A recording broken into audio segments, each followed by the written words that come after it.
All right, guys, today we are going to be reacting to Germany's first high-speed train. Is it still good?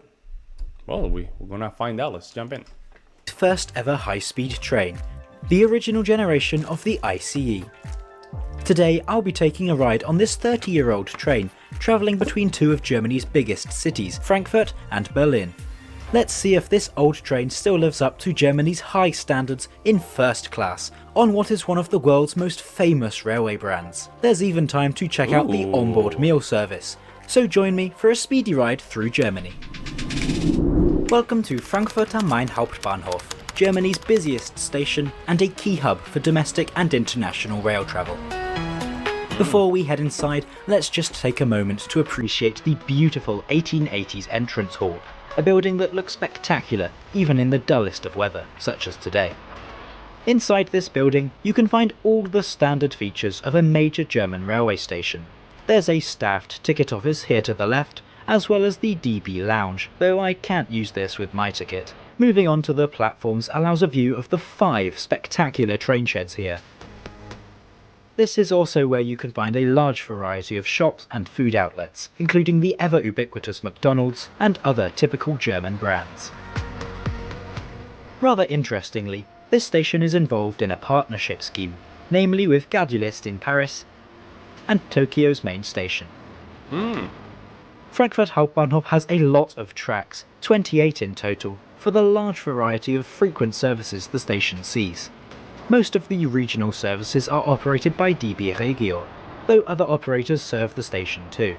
For example, Hessische Landesbahn operates services to Hanau and Aschaffenburg, while the private operator Vias runs a number of routes out of here.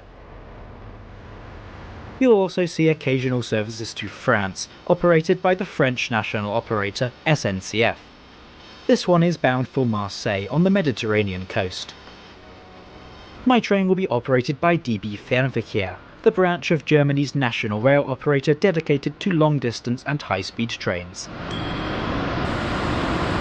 These ICE trains cover all corners of Germany, serving the biggest cities in the country.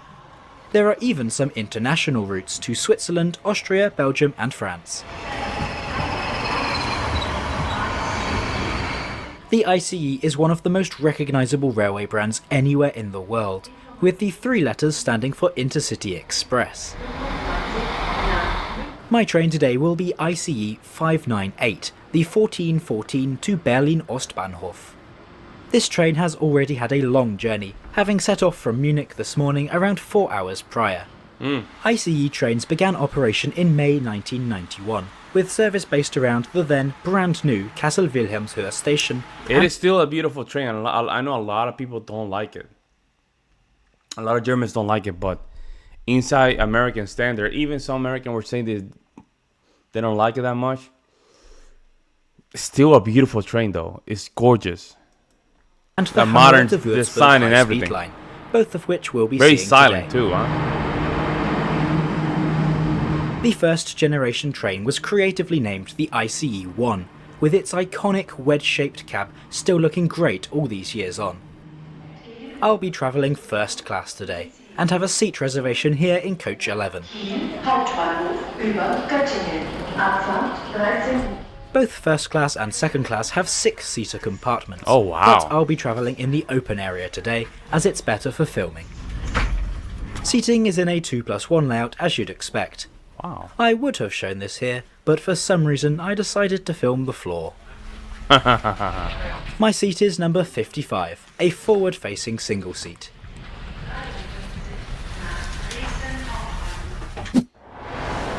Today's route will see us crossing most of Germany, heading north along the Hanover to Würzburg line.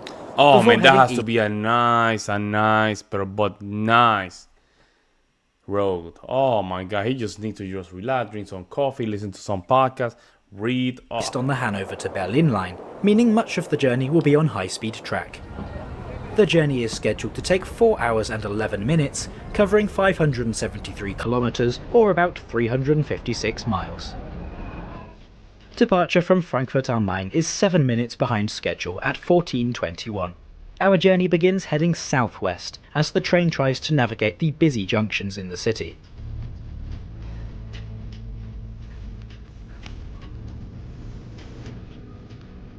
As we loop around the city to head north, we cross the River Main, after which this city is named.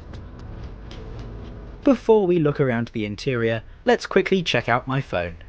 DB's app offers a service called Comfort Check-in, in which you can confirm your presence in the seat you reserved. Oh, that's nice. The process takes seconds, and means you no longer need to have your ticket inspected. Anyway, as we head along the classic line towards our first stop of Fulda... Oh, that is very nice. That's ahead of the game. Let's take a look around. And in New York, I remember, they only have like a little clip thingy. That's so 1950. Around the first class here on the ICE 1. We'll start off with the seat. As I mentioned earlier, the seats are in a 2+1 layout, and I think they look really smart in the black leather design. As for comfort, well, they're great. A perfect balance of padding and ergonomics, making for a really comfortable ride. And up top, you can find a very soft pillow, a staple feature of ICE trains since day one.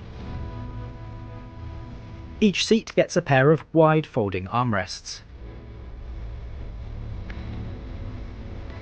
Beside the seat, you'll find a lever to control the generous recline. That's very nice. And beneath, there's another lever, this one controlling the adjustable seat base, allowing for improved thigh support. In front is the footrest, which can be folded down for additional comfort. Oh, there we go. That's German engineer right there. That's right. People don't understand this, but when you're traveling and you don't know places to pull, this is where a lot of airlines, they're missing the point. You know, if you're staying in the airplane for a lot of hours, your knees start to hurt, you feel uncomfortable, you don't know where to put your feet. You don't know where to put the feet, and there you go. The Deutsche Bahn has it already figured out. Above this is a small net for storing personal items. Yeah. And the little grey piece of plastic is a personal litter bin. It's small, but it helps keep the train tidy. The seat in front also features a folding table, which offers a decently sized surface for working on. A groove is provided to place a drink too. Now moving on to legroom, and it is fantastic. There's definitely a lot of room to stretch out and relax, ideal as these trains can be used on some very long journeys. Looking back outside, we can see the Hanover to Würzburg line passing over us, which we will soon be joining for part of our journey. Our first station is Fulda, a major interchange on Germany's railway network. The city Something tells me, I don't know why, but it seems like in Germany, you probably receive a lot of rain. A long history, being founded in 744 and having a key role in spreading Christianity throughout Germany. From here, we will be travelling on high-speed track for most of the remaining journey. This was Germany's first high-speed line, and allows trains to travel at up to 250 km an hour in regular service, and a little bit faster in case of a delay, which happens frequently. Though it seems our short delay isn't enough to warrant the higher speeds, these trains can and do often reach their top speed of 280 km an hour. Our next stop is Kassel-Wilhelmshöhe, serving the city of Kassel. Unlike most cities in Germany, the main station here is actually not the Hauptbahnhof, which literally translates as main station, but instead this one. Kassel is also home to the Regio Tram, a tram train system operating since 2007 on... What's up with the graffiti, man?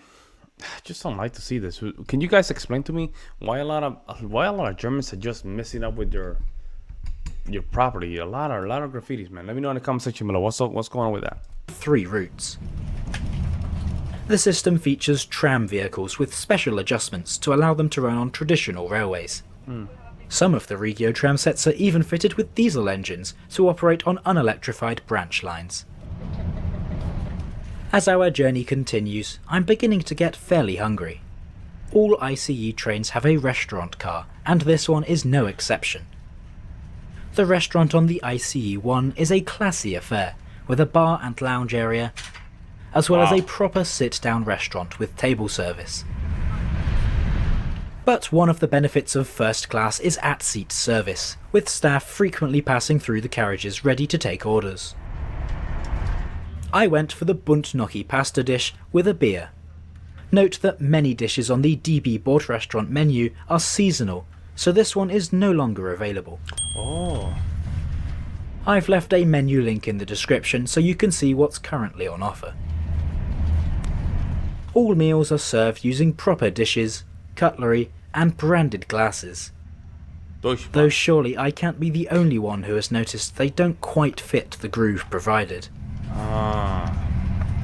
Unfortunately, I mean, they need to change the glasses. That can be fixed. Change the glasses. You probably have to just change it to a smaller glass. I would say only a couple. I would say 3 centimeter, like a smallest 3 centimeters. So whatever glass you have, just cut off 3 centimeters. It should be. I misplaced my receipt from this evening's meal, but a meal and a drink tend to go for around 10 to 15 euros, which I think is pretty good value. Yeah, reasonable. This station is Hildesheim Hauptbahnhof, where we briefly leave one high-speed line to change to another. From here, we'll head east to the German capital, travelling on older routes that have been upgraded to high-speed standards.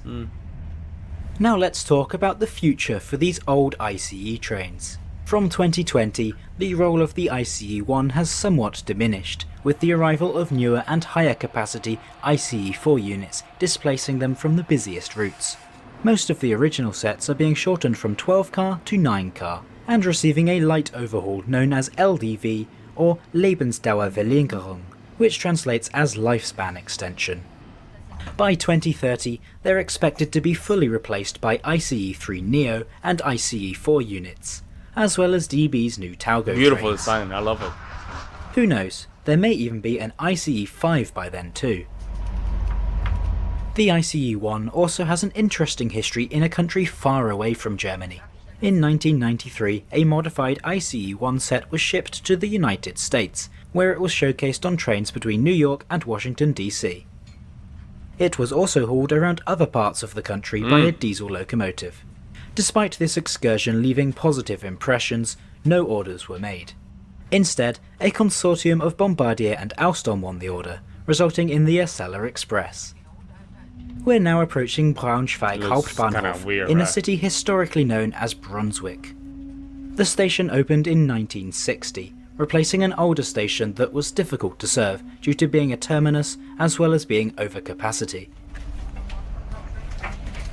Despite the weather being pretty miserable today, these trains are fitted with effective sunblinds. And if you need more light, then an individual reading light that's can be nice, found look at that. above all seats. There's also a coat hook located above your seat next to the window. Lastly, a European-style power socket can be found beneath the seat, one for each passenger. Luggage storage can be found in the form of sizable overhead luggage racks, which would have no problem handling even the largest of bags. Strangely, there are no luggage stacks in first class, only in second class.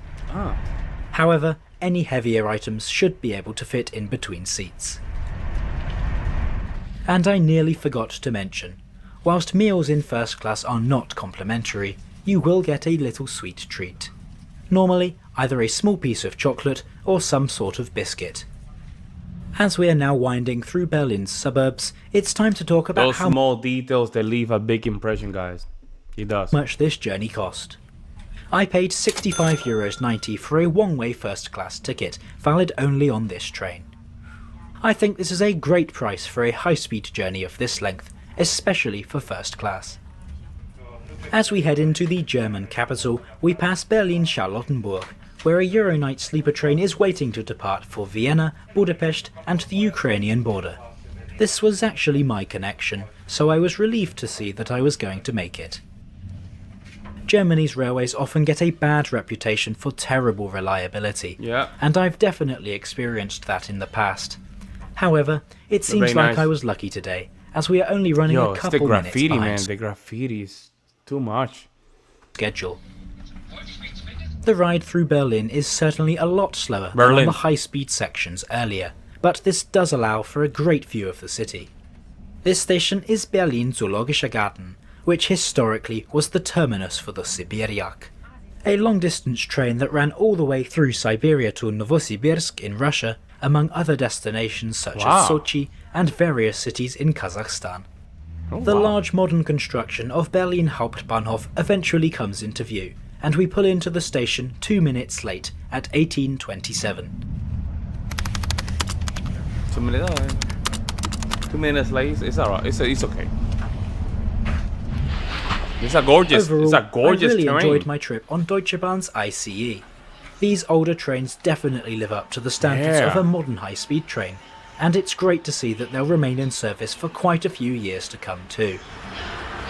Hey, shout out to Germany, man. Even though Deutsche Bahn is not as good, it's still a good train, guys. It's not that bad. It's not that bad, man. I think it's okay. It's healthy to always improve. I think it's healthy, but based on this, it's not bad. Let me know what you guys think in the comment section below. Do you agree with the video? I would love to hear you guys' opinion. In the meantime, I'll see you in the next one.